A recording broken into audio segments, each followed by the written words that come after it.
Welcome to the deep dive. Today, we're diving into a case that's, well, pretty unsettling, to say the least. The story of Carmello DeJesus, a confessed serial killer.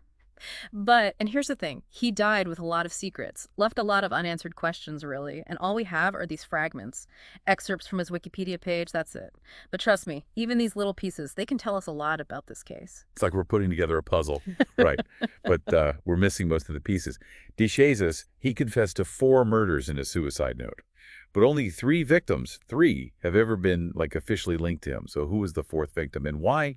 Why would he hide their identity? It's a real mystery, and to solve it, well, we got to dig into the darkest parts of his life. Yeah, it's like we're trying to understand not just the crimes themselves, but the man, the man behind them. So let's start with the basics. We know DeJesus was born in Puerto Rico in 1934, and he died by suicide in 1973, in Parenton, New York. And his early life, well, let's just say it was full of trouble. Run-ins with the law, you name it. Gambling, burglary, assault. He even escaped from prison, not once, but twice. Oh, whoa, twice. That takes some real, I don't know, resourcefulness, Yeah. daring, something. Yeah. But you know what's interesting? Most serial killers, they want the fame, the notoriety, right? Exactly. But DeJesus, his suicide note, it's like he wanted the opposite. Almost like he was trying to bury his crimes. Yeah. And maybe even one of his victims along with him. Yeah, like he wanted to control the story even in death. Decide who would be remembered and who would be forgotten. It makes you think, was there a moment, a turning point where things escalated, went from, property crimes to violence? Did any of those early offenses hint at the darkness that was to come? That's the $1,000,000 question, isn't it? Yeah. All right, let's look at the murders chronologically, one by one. First victim, Octavia Lloyd, shot in New Jersey in 1971. During a break-in. And we know that DeJesus and Lloyd, they knew each other, maybe even romantically involved. So was it premeditated? Or was this like a crime of passion? A moment of, I don't know, rage that led to violence? It's confusing, right? The break-in, the shooting. Was the break-in staged to cover up something more sinister, or was it a robbery gone wrong? And then we have Sandra Lee Postel, also known as Sandy Lee Barbary. DeJesus knew her from work. Her murder, it happened sometime between 71 and 73, and it was brutal. Her throat was slit. It points to a level of rage and maybe personal animosity that we didn't see with Lloyd. And here's another thing. We don't even know where she was killed, just that her body was found, well, sometime after her death.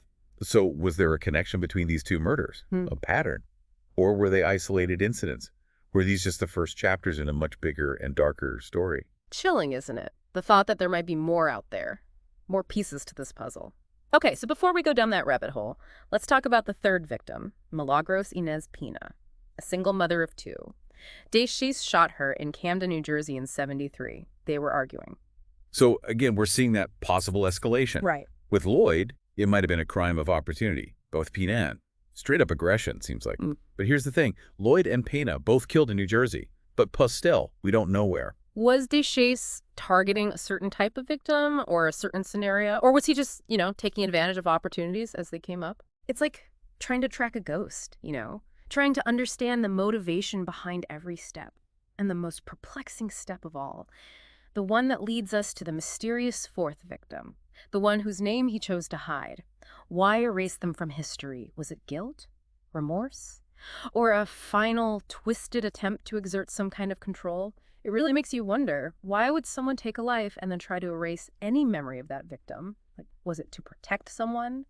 Or maybe some twisted way to hold on to power even in death? It's really something. See, and that's what makes the suicide note so important. It's this puzzle piece, right? Written in Spanish, addressed to his family back in Puerto Rico, full of remorse. He even says he didn't want to kill anymore. It's like he was really struggling with what he did. But then even while he's asking for forgiveness, he leaves out the name of his 4th victim. Just doesn't say it.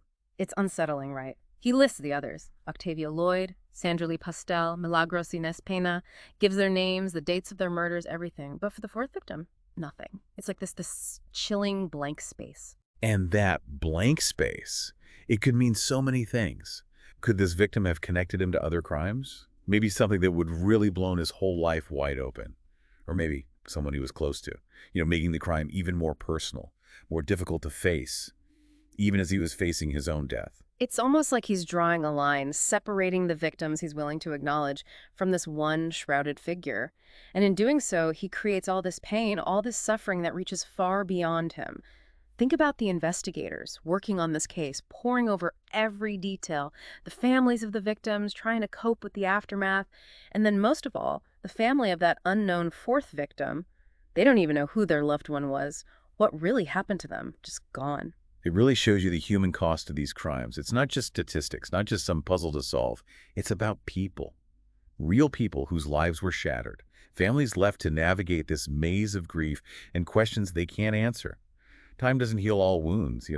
Sometimes it just makes the mystery deeper. It's a reminder that these aren't just stories we're talking about. These are real lives, tragically cut short. But is there anything we can do? Can we shed some light on this fourth victim? Can we bring some kind of closure to a case that seems determined to stay hidden in the dark? Well, I think awareness is a powerful thing. By Mhm. talking about this case, by bringing it back into the public eye, maybe we can spark a memory. Maybe someone out there has a connection, something they haven't realized is important. You're right. It could be anything, right? A name someone overheard in a family conversation, an old news clipping tucked away somewhere, a face in a photograph. Any detail, no matter how small, how unimportant it might seem, could be the key to unlocking this whole thing. Exactly. Think about where the victims were found. New Jersey, maybe Florida. And DeJesus himself, he was seen in Pennsylvania, New York, Florida, even Mexico, Puerto Rico. Hmm. So if anyone listening, if you have any connection to these places, especially back in the early 70s, just think back. Were there any unsolved disappearances, strange encounters, rumors, anything that might connect to this case now? It's crazy to think he was only active for like 2 years, Wow. 1971 to 1973. And in that time, he took at least 3 lives, maybe a fourth. And he was so good at hiding, at evading capture. It just adds to how unsettling this whole story is. It does make you wonder, how many other crimes are we missing? Did this pattern of violence, did it start earlier than we think? Are there more victims out there, more stories waiting to be told? Chilling thought, right. And it brings us back to that big question, what made DeJesus kill? Was it some deep psychological issue? Was it a series of bad choices? Or was it something we'll never fully understand? And then there's his suicide. Was it remorse? Was he trying to atone for what he did? Or was it, like we said before, was it about control, taking his secrets to the grave, denying closure to everyone left behind? The suicide note, it gives us these glimpses into his mind, but ultimately it creates more questions than answers. There's regret there, a longing for forgiveness, but then that calculated silence about his fourth victim. It just makes the mystery even deeper. That's the challenge, isn't it? Trying to separate the man from the monster. Trying to understand what made him this way without excusing his actions. Yeah. It's a delicate balance. We have to acknowledge the horror of what he did, but also try to understand his motivations. Maybe, just maybe, by doing that, we can learn something about the nature of evil itself. But remember, evil doesn't exist in a vacuum. It needs silence, secrecy to thrive. By talking about these stories, by remembering the victims and the impact of their loss, we're fighting back against that darkness. Exactly. And if anyone listening has any information, even if it seems small, even if it's just a gut feeling, please say something. Contact the authorities. Share what you know. You never know, you might have the piece of information they need to finally give some peace to a family that's been waiting for answers for decades. And by doing that, you'd be honoring the memory of all of DeJesus' victims. You'd be helping make sure their stories are told. And their lives, even though they were cut short, are never forgotten. You know, we've spent all this time digging into these crimes, trying to figure out who DeJesus was, what made him tick. But it's easy to forget sometimes, the people whose lives were taken. Octavia Lloyd, Sanjali Postel, Milagros Inez Pena.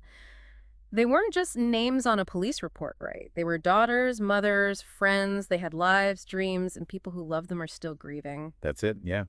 We have to remember the human cost. These crimes, they send ripples, affect families, communities, even us, trying to understand it all these years later, trying to find some kind of meaning in it.